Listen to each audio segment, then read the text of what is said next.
मंच पर विराजमान दोनों ही पार्टियों के नेतागण, आज इस महाकुंभ के दो महारथी, इस कुंभ की रचना करने वाले जाट महासभा के अध्यक्ष आदरणीय राजाराम जी मील और आदरणीय विजय पूनिया जी,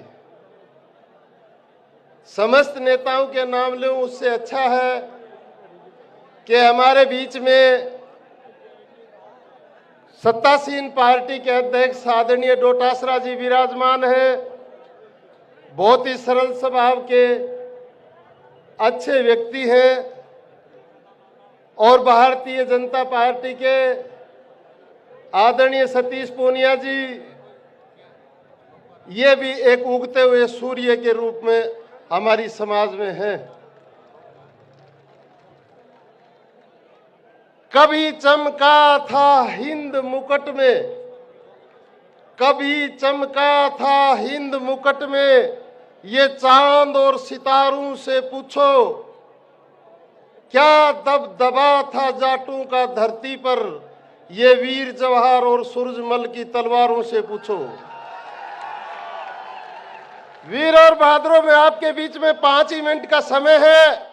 उस 5 मिनट के अंदर बहुत ज्यादा तो नहीं है, लेकिन आज राजस्थान की धरती से आए हुए राजकुमार और राजकुमारियां, हमारे बुजुर्ग और नौजवान, मैं इतना कहना चाहता हूं, एक लड़के ने अभी इस्लाम पर पीएचडी की है और उस पीएचडी का सारांश ये था, उस लड़के से पूछा गया कि इसका सारांश क्या है।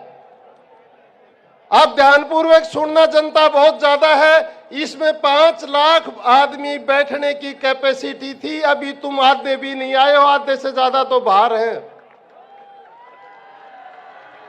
ये सन 99 वाले कुंभ को फैल कर चुका और उससे बहुत आगे तो अभी निकल चुका।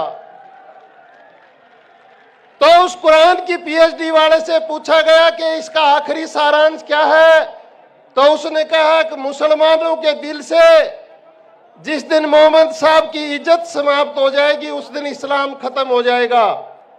अर्थात मैं जाट नौजवानों से कहना चाहूंगा, आपके दिल से भगवान तेजाजी, महाराजा सूरजमल और हमारे बुजुर्गों की इज्जत समाप्त हो जाएगी तो हमारी समाज का भी विघटन हो जाएगा, सत्यानाश हो जाएगा। हमारे लिए हमारे बुजुर्ग आदरणीय होने चाहिए, भगवान के रूप में उनकी पूजा होनी चाहिए। मैं इस मंच से जो आज नहीं है उन 35 कौमों का भी सम्मान करता हूं। जाट समाज के अलावा उन कौमों को कोई तकलीफ हो तो वह आज के दिन हमें क्षमा करेंगे। जाटों ने इस राष्ट्र को आजाद करवाने के लिए और आजाद करवाने के बाद में सारे राष्ट्र को संभाला है, वो चाहे बॉर्डर के रूप में हो, वो चाहे खेल के रूप में हो, और वो तो अब तो भगवान की दया से रेल में थोड़ा जेल में भी ज्यादा ही जाने लगे, उसको रोको, थोड़ा सा जेलों में भी योगदान देने लगे, गैंगवार। पिछले ही दिनों हमारी समाज के 2 नौजवान यूनिवर्सिटी में लड़ लिए, परंतु बुजुर्गों ने उनको रात रात भर समझा के आदरणीय विजय पूनिया जी ने उन्होंने इतने बड़े विनाश के कारण को रोकते हुए समझौता करवाया। तो कोई छोटी मोटी बात होता उसको घर में ही समझौता कर लिया करो, आगे मत बढ़ा करो। बहुत दुख तब होता है, आज सत्तासीन हमारी पार्टी के भी भाई अध्यक्ष यहां विराजमान हैं और दूसरी पार्टी के भी विराजमान हैं, तब हमारे एक मंत्री का बयान आता है कि सरकार में मेरी चलती नहीं है। तो फिर सरकार काहे को चलती है? फिर सरकार को फेल करो भाई, जब हमारे मंत्री की नहीं चलेगी तो वो सरकार क्या होगी? फिर क्या हमारे मंत्री वहां भांग और भूंगड़ा बेचने जाते हैं क्या? तो हमारी पगड़ी नीची होती है, उस पगड़ी का सिर नीचा होता है, उस समाज का सिर नीचा होता है। मैं प्रार्थना करता हूं कि आज मंच के ऊपर विराजमान राजनेता कांग्रेस बीजेपी के नहीं होके इस समाज के बेटा बेटी हैं, इस समाज के हैं। उन्हें परवाह करने की जरूरत नहीं। अगर उन पर सत्ता के अंदर संकट आता है तो उनको ध्यान रहे उसके पीछे 10-20 लाख नौजवान बैठे हैं, उसकी समाज उसके पीछे बैठी है। और हम तो हमारे मंत्रियों से प्रार्थना करेंगे कि वो हमारी समाज से ज्यादा दूसरी समाज के बहन भाइयों का काम करे, ताकि हमारी समाज का सिर ऊंचा होगा, हमारी समाज उससे अच्छा मानेगी। हम ऐसा कोई काम हमारे मंत्रीगणों से नहीं करवाएंगे जिससे उन मंत्री का सिर नीचा हो और हमारी समाज की बदनामी हो। हमारे मंत्रियों को, मान लीजिए पीडब्ल्यूडी का मंत्री रोड बनाता है तो क्या उस पर अकेला जाट ही चलेगा? क्या सारी कौम के भाई चलेंगे? जलदाय मंत्री अगर जल देगा तो सारी कौम के भाई पानी पिएंगे। अगर बिजली मंत्री बिजली देगा तो सारे कौम के बहन भाइयों के यहाँ बल्ब जलेगा। मैं बोल कम पा रहा हूं, मेरे पीछे सुरेश जी खड़ा है, उंगली लगाने वाला है। मैं ये कह रहा हूं कि इतना ध्यान में रखो, अगर मंत्रालय आपके पास है तो हमारा काम कम, दूसरों का ज्यादा करो, दूसरी समाज का ज्यादा करो, हमें खुशी होगी। लेकिन वो मंत्री जब ये कहता है मेरी नहीं चलती है तो सरकार भी नहीं चलने देंगे, वो भी बंद हो जाएगी। ये ध्यान में रहना चाहिए उसको। ये जाट 40 एमएलए जाने का मतलब हम 25% हैं और 25% जाट राजस्थान में है।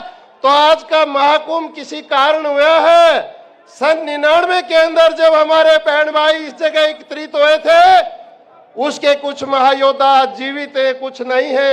आदरणीय राजाराम जी मील, आदरणीय विजय पूनिया जी, डॉक्टर हरि सिंह जी, आदरणीय डॉक्टर ज्ञान प्रकाश पिलानिया जी, इन बुजुर्गों ने तब तो ये जवान होते थे, एक व्यूह रचना रची कि हमारी समाज को आरक्षण मिलना चाहिए। और उस आरक्षण का सपना होता था कि जाटों को और आरक्षण मिलेगा। परंतु इसी जगह पर जाट इकट्ठा हुआ और सरकार ने हमें आरक्षण देना पड़ा। उस आरक्षण का महारथी आज भगवान के पास है। आदरणीय वाजपेयी जी इस पृथ्वी पर नहीं है। हमारी समाज की तरफ से उनको प्रभु आत्मा को शांति दे। उसके बाद इस आरक्षण की हालत वो कर दी कि इस आरक्षण रूपी पेड़ को गाय, भैंस, गधा, घोड़ा ये बचा के सारी जाति इसमें घुसेड़ दी कि पशु तो बचा लिए, वो नहीं आ सकते थे। और इस जाटों का आरक्षण को खत्म कर दिया। जाटों के आरक्षण के इस पेड़ को इतनी भारी दीमक लग गई, इधर दवाई डाले तो उधर बढ़ जाती, उधर दवाई डाले तो इधर बढ़ जाती। फिर हमने सोचा कि ये एल्ड्रिन से खत्म नहीं होगी। 5 तारीख को जाट महाकुंभ रखो, जाट का पसीना इस दीमक को खत्म करेगा। आज जाट की गूंज, मेरी गारंटी है, ये जाट की गूंज आज इस सरकार को नहीं, दिल्ली सरकार को नहीं, विदेशों तक जाएगी कि जाट समुदाय कितना भोला, सच्चा, साधारण, साफ दिल का है। आप बड़ी शांति के साथ आए हो, उसी शांति के साथ लौट के जाना।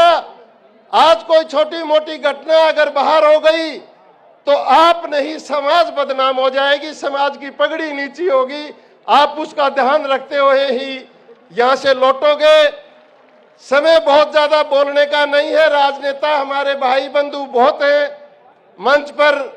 हमारे सबसे प्रेम आदरणीय गोपाल जी महाराज, दादू दयाल नारायणा से पधारे हुए हैं, और भी समाज में बहुत है। मेरे भाइयों, आज का दिन हमने गांव-गांव आदरणीय राजाराम जी के साथ आपको याद दिलाया था कि हमारी मांगे हैं, वो मांग नहीं मानी गई तो मैं ये कहता हूं भगवान परमात्मा को भी मनाने की मर्जी रखता है, ताकत रखता है, उसको भी मानना पड़ेगा। इस पृथ्वी के ऊपर जाट समाज नहीं रहेगी तो मैं कहता हूं इस पृथ्वी पर कुछ बचेगा भी नहीं। क्योंकि बॉर्डर के अंदर, बॉर्डर के ऊपर जाट के अलावा कोई नहीं, खेल में जाट के अलावा कोई नहीं, रेल में जाट के अलावा कोई नहीं, 80% जाट जेल में, उनके अलावा कोई नहीं। तो हम उनको रोक ले, दूसरों को रोक ले। चलो बहुत हो गया। पर हमारे मंत्रीगणों से प्रार्थना है वो सरकार में निर्भीकता से काम करे, और उनके ऊपर दबाव आता है तो ये समाज उनके साथ खड़ी है, घबराने की जरूरत नहीं। हम देंगे सर्टिफिकेट, समाज देगी।